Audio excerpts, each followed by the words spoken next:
My name is Sue Smerick, and I'm a member of the League of Women Voters of the Ann Arbor area.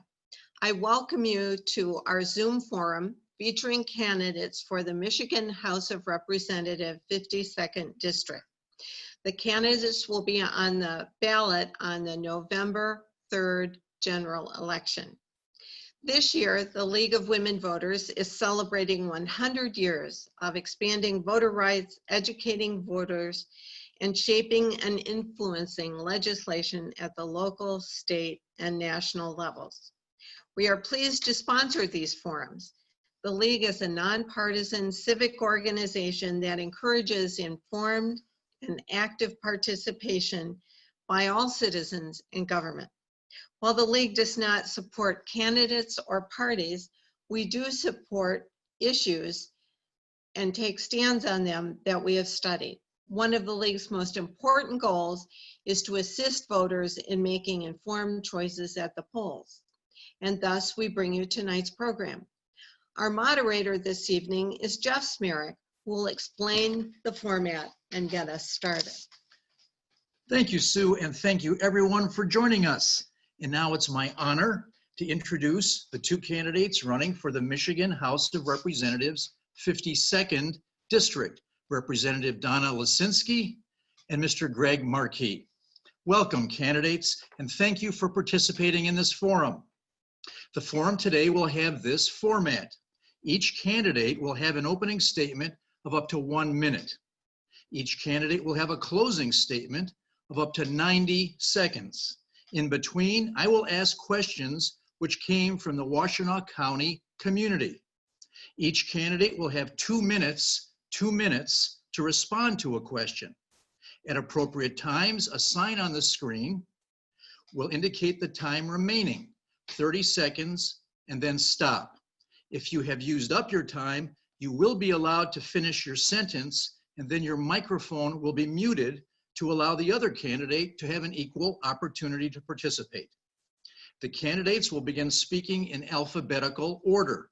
Depending on the number of questions, all candidates will have an opportunity to be the first or last to answer the questions. And now to the opening statements. Representative Lisinski, may we have your opening statement, ma'am? Oh, you have to unmute, Representative. I got it. I'll get the hang of it.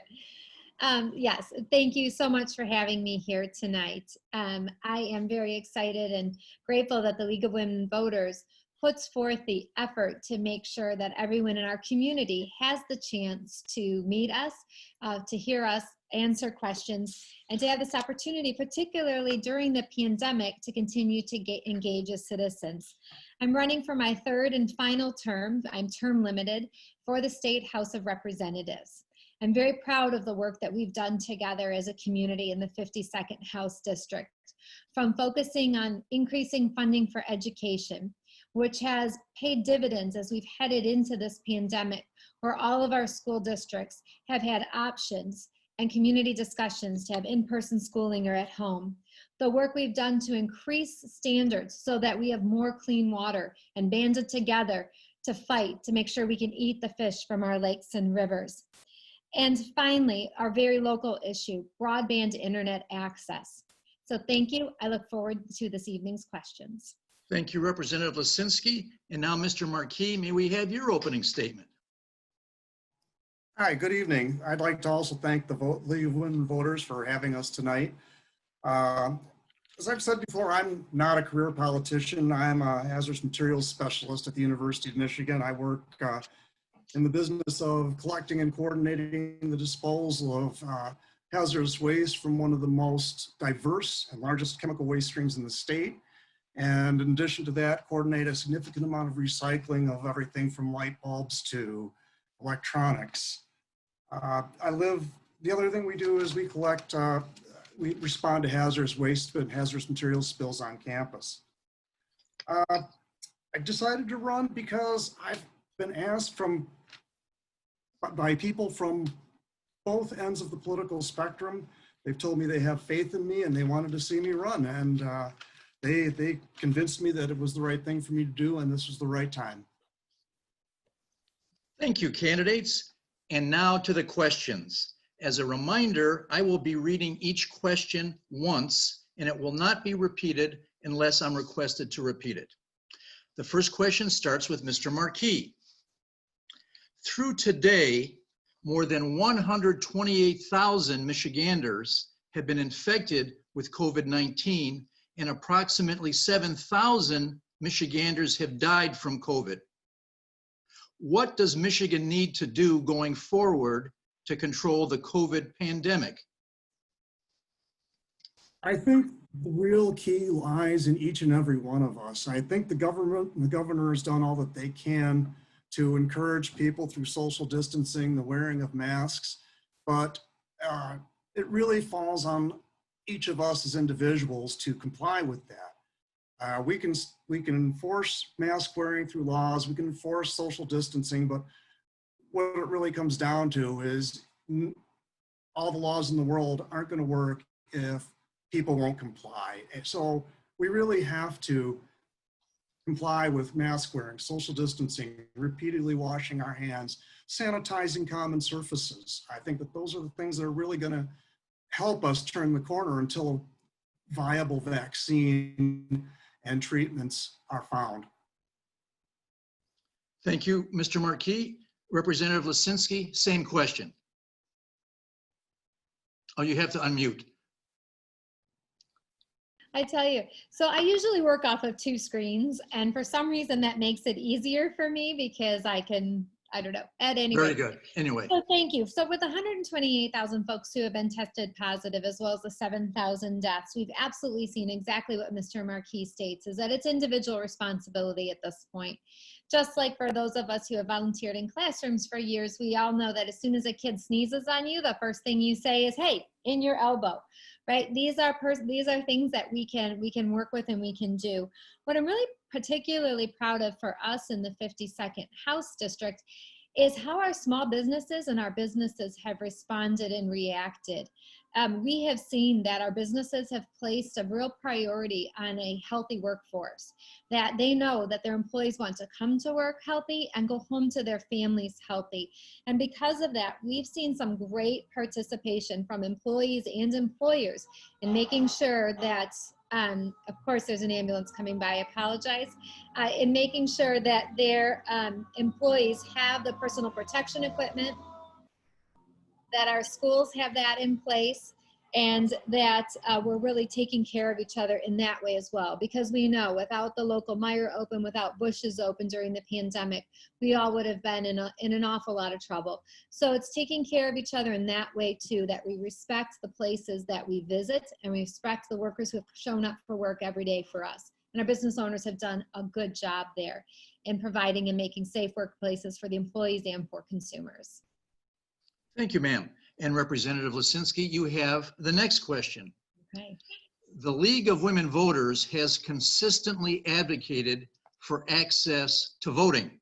There is opposition these days to absentee mail-in voting, as well as concerns with the ability of the United States Postal Service to deliver ballots. The president even recently told people to try to vote twice, which of course is a felony. What challenges do you see for safe access to voting in Michigan? One, the biggest challenge to safe voting in Michigan is false statements. Let's be very clear about that.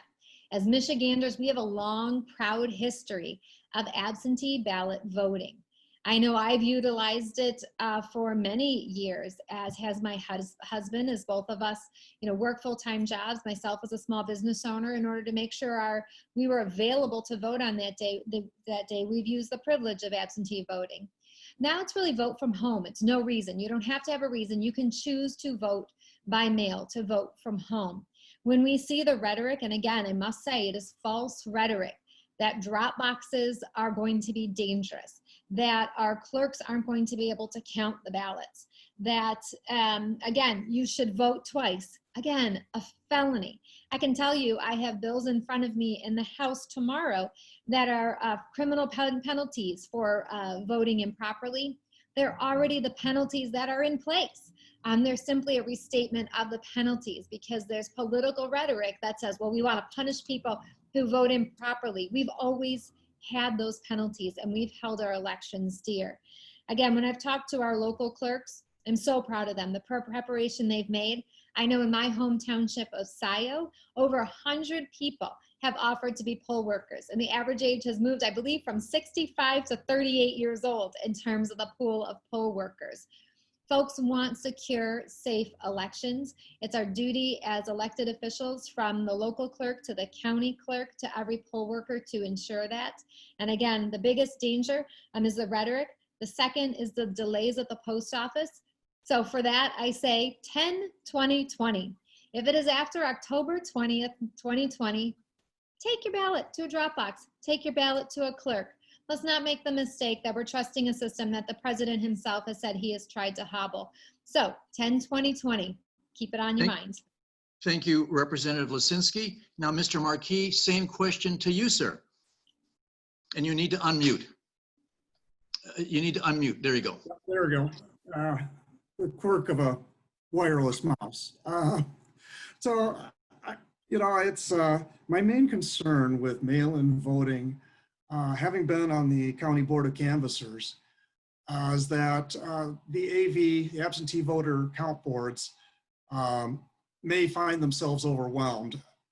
And I've seen that, and we've seen some issues with that in the past, where it seems like the absentee count boards have had some issues. That being said, if those issues can be resolved, and if we can get enough people to volunteer to be election workers, to be on those AV count boards, that should help alleviate that problem. Myself, I personally want to go to the poll and put my ballot into the ballot counter and see it go in and be counted. I feel more secure that way. But I also know that that's not an option for everyone, and everyone may not feel safe doing that. I hope that people can get their votes in early, as Donna was saying. The earlier you get your vote in, the better. And I understand that now, as long as a vote's received by the clerk, by the close, or postmarked rather, by the close of the 3rd, that ballot will be counted. So as long as it's, my understanding is, as long as that is postmarked by election day, that ballot will count. So personally, I like to vote in person, but I know that not everybody can do that, and not everybody feels comfortable doing that. Thank you, Mr. Marquis. And you have the next question. Thousands of Michiganders have lost access to their health care as they have lost their jobs. What can the state of Michigan do to address access to health care at this precarious time? What needs to be done to update or renovate Michigan's public health system for crises such as we're experiencing these days? That's a good question. I'm in a position where I have a good healthcare provider, and I think that certainly we need to have a safety net for those who lose their jobs. I know that the Affordable Care Act was supposed to provide such a safety net, but I don't know what has happened with that. So unfortunately, I don't have a good answer for that at this time. I wish I did. I don't know that there is a good answer in the short term, but hopefully in the long term, we can find affordable health care for every one of our citizens. Thank you, sir. And Representative Lisinski, same question to you. Good, thank you very much. As we know, healthcare is one of the most complicated issues out there, as Mr. Marquis stated. It really is a complex interweb between federal regulation and state programming, block grants, monies, Medicaid, Medicare, Healthy Michigan, the Affordable Care Act. A couple things are very clear. The Affordable Care Act was designed that if you were a low-wage worker whose company did not offer health care, or you worked a consistent 37.5 hours per week, so your employer wasn't obligated to provide you health care, yet your wage was just high enough, maybe $12 an hour, so you didn't qualify for a Medicaid program. The Affordable Care Act was intended to be there for those circumstances. I did sign a resolution sent to the federal government asking the president to open up the Affordable Care Act enrollment. That enrollment period is typically one time per year. We were requesting that during the pandemic, as we were seeing so many people lose their employment temporarily, or that may become permanent, that they would be allowed to purchase for themselves healthcare insurance, and that the enrollment period be opened under these very, very terrifying circumstances that we're under for many. Unfortunately, that request has been rejected time and again.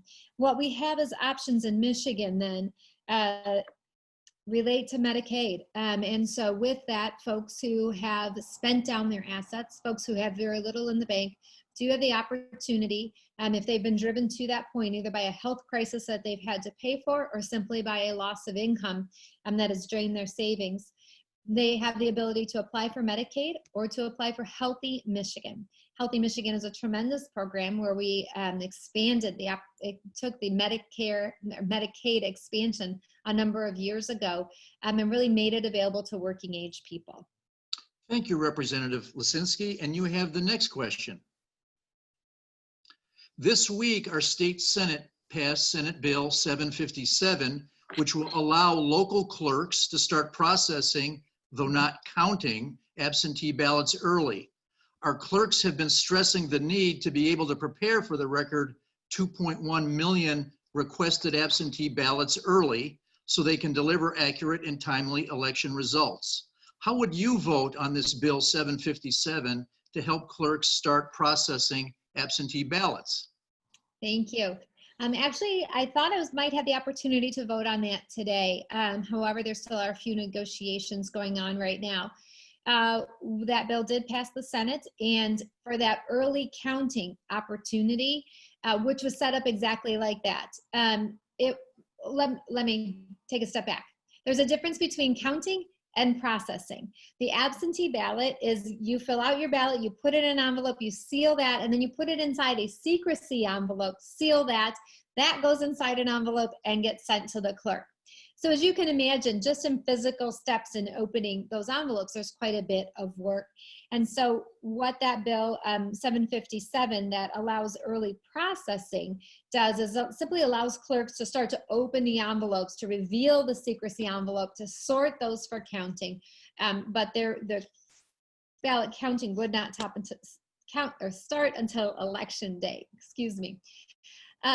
Unfortunately, it looks like there's going to be an added criteria to that, which is that the community has to have 25,000 or more residents.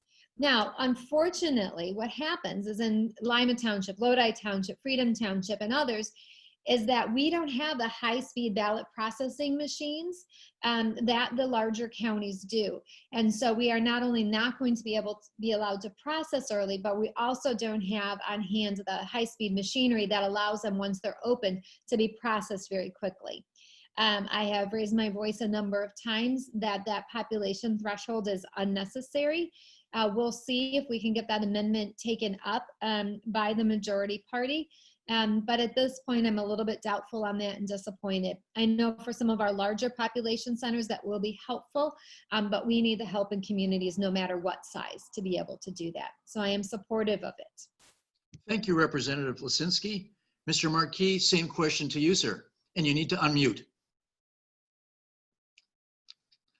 I'm going to have to concur that I think that it's a good idea for us to be able to begin processing these ballots early. As I mentioned before, from my time on the Board of Canvassers, what we saw was that the AV count boards were having a slightly hard time. I think they've improved quite a bit, but I think that if we don't have some aspect of processing in advance, they certainly will be overwhelmed in a general election. I think that not only are we going to see a record number of mail-in ballots, but I think we're going to see a record turnout this election in general. So we need to take some of the pressure off the clerks and off the count boards. Thank you, sir. And Mr. Marquis, the next question goes to you. In August, Michigan's unemployment rate was 8.7%. Despite some recent rebound, Michiganders are still heavily burdened by unemployment with the inability to pay for housing and other necessities of life. Under these circumstances, what can the state of Michigan and local governments do to support Michiganders who are unemployed and small businesses that are in trouble? Now, that's a great question. Well, you know, we talked about this before the event, that people are hurting and businesses are hurting. We're seeing small businesses going under that will probably never reopen. We need to have an environment in our state where businesses can reopen, where people can work safely. As we mentioned earlier, people going to work, you've got to wear masks. If we can get people to participate, wear masks, social distance, we can begin opening more and more businesses and getting people back to work. When I drive by businesses and I see them shut down because of the crisis, I know that means a lot of people are unemployed. And I think that we need to find a way to reopen businesses, both small and large. And we need to do so in a fashion that's safe. I think perhaps going forward, we may need to have a look at our tax and regulatory structure so that businesses can get on their feet again and get our economy rolling again. I think that I heard that we're behind the curve when it comes to unemployment. I've heard that we still have a ways to go before we catch up with much of the rest of the nation in the unemployment, but I think it's doable. I think that we can get people back on their feet. And I think that we can get Michigan rolling again. Thank you, Mr. Markey. And Representative Lisinski, same question to you, ma'am. Thank you. This is the challenge we face, and this is a basic philosophy that we have seen competing points of view on over the last several decades. You know, there's this. We've debated what is the idea of a common good. What does a social safety net look like? How much do we all participate in that together, and who reaps the benefits of it? We have seen some very positive things at the state level. We have an eviction diversion fund. What we know is when you start the cycle of someone becoming homeless, kicked out of their home, the cycle that, particularly if they have a child or two in the home, when the children can't attend school, then it's hard to get employment. When you're moving around, your food insecurity, you start a spiral, a downward spiral for folks that's often very difficult to recover from. So eviction diversion funding has been critical. Now, that's just not for people, quite frankly, that's also for landlords, because when you don't pay your rent, it's your landlord, it's the business investor there who's having to still float their mortgage. So you may be able to, some of those, actually a good portion of those eviction diversion funds are actually aimed at the landlord. So when the landlords delay or reduce rent, they have funding to continue to pay their mortgage on the property, because if the landlord loses the property, the folks still lose their home. And so that's a careful balance there, helping people and helping folks who have made investments in property. When we're talking then about the necessities of life and unemployment, Michigan is recovering at a faster pace than other states because we're keeping COVID in check. This is one time Michigan is moving out of a recession. We're usually first in, last out. We're moving out quicker than other states. And the necessities of life, we know that's a shared burden between our local communities and state and local government. And that is where we have to prioritize that social safety net for all. Thank you, Representative Lisinski. And you have the next question. Okay. School is not. Twofers are interesting because there's just two of us exchanging the questions. That's right. That's right. Two in a row. And we're lucky to have you both. So the next question begins with you, ma'am. School is now beginning for K through 12 and post-secondary schooling, but there is ongoing risk of infection from the deadly COVID virus. How should Michigan protect students and teachers and staff from COVID? How should we move forward with the epidemic while continuing to provide for quality education of Michigan students? Absolutely. The return to learn plan, the return to school plan that we passed out of the legislature had a couple key components that were really critical to me and that I advocated for extremely hard. One was local decision making. You know, we saw just in the Dexter School District alone that they held a Zoom meeting. They have about 1,500 families, parents, 1,700 parents. They had 1,100 show up that night on Zoom to be able to give their feedback and input on how they would feel safe for their students, for their family. That local decision making about what was safe and correct for families in different areas, to me, was a priority. I did not believe, and we did not pass a one-size-fits-all process for K-12 schools for our state, and that was critical to me. I currently have a student at home learning, a higher ed student who's made the decision to do his online learning for his college from home. I have one that decided to return to college and is living on campus. And so as we look to that, we have to, again, have safe protocols. When you're a teacher in a classroom, if you're doing in-person classroom, PPE has to be available, good hygiene, good sanitation. We have to make sure that there is adequate testing when there appears to be any type of problem. And we have to make sure we do the contact tracing so that when we have incidents, which across the county we've had a few, we can do the contact tracing and see if it comes from the school environment or if it's coming from somewhere else, particularly now that sports are restarting again. And so as we do that, it's a combination of safe protocols, parent choice and decision, student choice and decision, safe working environments for teachers, and active testing and contact tracing so we can remedy any situations that arise. Thank you, Representative Lisinski. And Mr. Marquis, same question to you, sir. And you need to unmute. There we go. There we go. This question hits home in more ways than one. First of all, I have a daughter who is going to be 13 next month, and I also work in a very large educational institution. So I see a lot of students, including my own daughter, struggle somewhat with the online learning. On the other hand, I don't want to see her go into an environment that's going to make her or the rest of the family sick. Likewise, I see the same thing at the university, where we have to strike a careful balance between in-person learning, online learning, and safety. So hearing what Donna just mentioned about local decision-making governing how this is done makes a lot of sense, because there are communities, say in the Upper Peninsula, that have very few cases, and it may not make sense for them to go to online learning only, whereas larger districts that are more densely populated, that might be the only way that's going to keep people healthy. It's going to be a struggle for the foreseeable future at both the K through 12 and the college levels.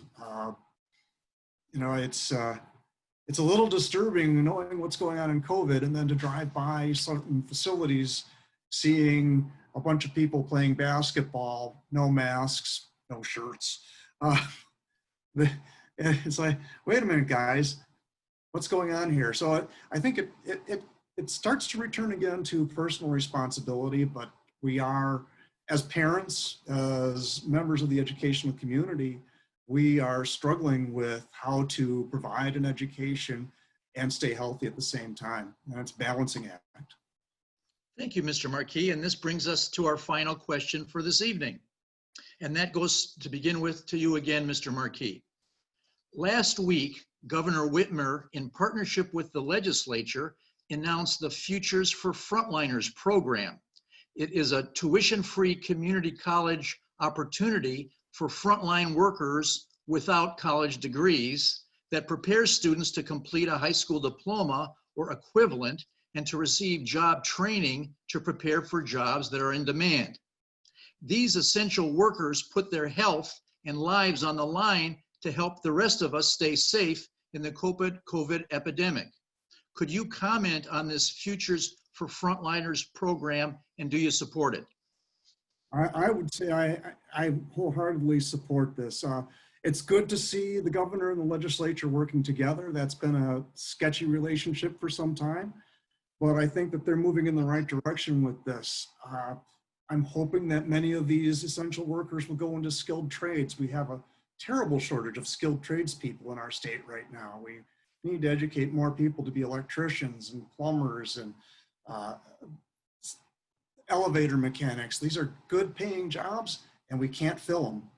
If we can get some of these essential workers into positions like this, we can get more people to work. We can fill these skilled trades positions.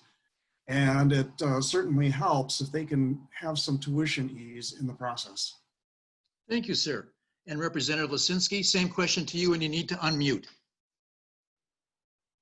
Thank you. So absolutely fantastic. This is something I'm very excited about and something that we've been working towards for a long time. When we laid the original groundwork for this, it was really looking, quite frankly, at all people in the state of Michigan, and the idea, could we move towards a 2-year degree certificate program where the state paid the last dollar? So grants and other things, but that there was a last dollar gap that we would be able to offer citizens of the state of Michigan the opportunity to complete a 2-year degree. Right now, it's defined as futures for frontliners, and the other term you used was essential workers. So I want to take a moment to define that. You know, we typically thought of essential workers when we first thought of that as our police, our fire, our nurses, our doctors, those folks that in those urgent care situations.